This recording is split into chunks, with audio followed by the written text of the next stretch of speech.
شدید لڑائی چل رہی تھی کہ آپ کی نظر پڑی تو سورج ڈھل گیا، اور سن لو تو لمبے آلے عبدالحکیم آلے چل پتہ نہیں کتوں کتوں آئے بیٹھے ہو، نہیں پڑھی جاندی آپ پہ اللہ بش کے سی، نہیں پڑھی جاندی آپ پہ اللہ بش کے سی۔ حسین حسین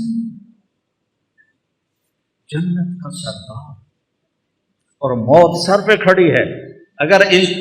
14 صدی میں کسی کو نماز معاف ہوتی تو حسین کو معاف ہوتی اس کربلا کے میدان میں، لیکن انہوں نے، اور اللہ کی قسم اگر حسین نماز نہ پڑھتے ان کے لیے کوئی فرق نہیں پڑنا تھا،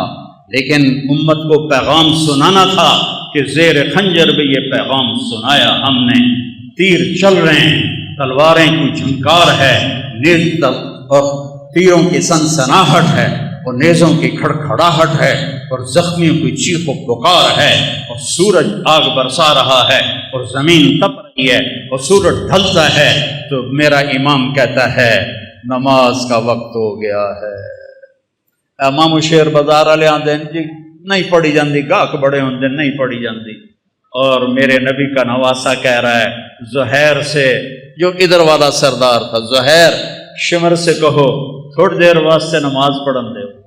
تھوڑی دیر کھلو جاؤ نماز پڑھ لویے۔ تو وہ آگے بڑھے تو انہوں نے کہا کہ بھائی نماز پڑھن دیو، تھوڑی دیر جنگ روکو، کہ ہم نہیں روکیں گے۔ تو ابن نمیر ان میں تھا، انہوں نے کہا توڑی تا نماز ہوندی نہیں۔ تو حبیب بن مظاہر کہنے لگے لعنت تیری نسلاں تے تیرے اوتے، آل رسول کی نہیں ہوتی نماز اور تمہاری ہوتی ہے، کہ نماز کی اجازت کوئی نہیں حضور، اب فرمائیے کیا حکم ہے؟ کہا ادھر آ ستمگر ہنر آزمائیں، تو تیر آزما ہم جگر آزمائیں، میں ٹوٹے ٹوٹے ہو جاؤں گا نماز نہیں چھوڑوں گا، اور امت کو پیغام دوں گا کیوں چھڑ دے ہو نماز،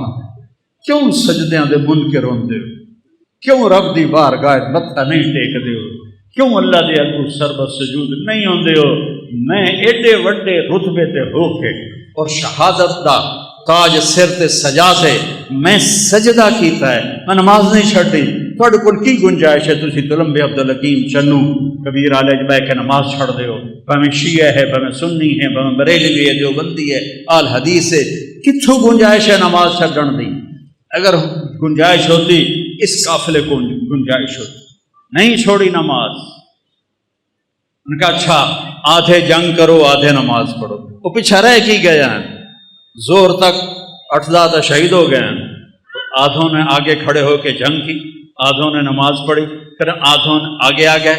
اور جو پہلے کھڑے تھے انہوں نے نماز پڑھی، اور عصر کی نماز سے پہلے سارے شہید ہو۔ جب سارے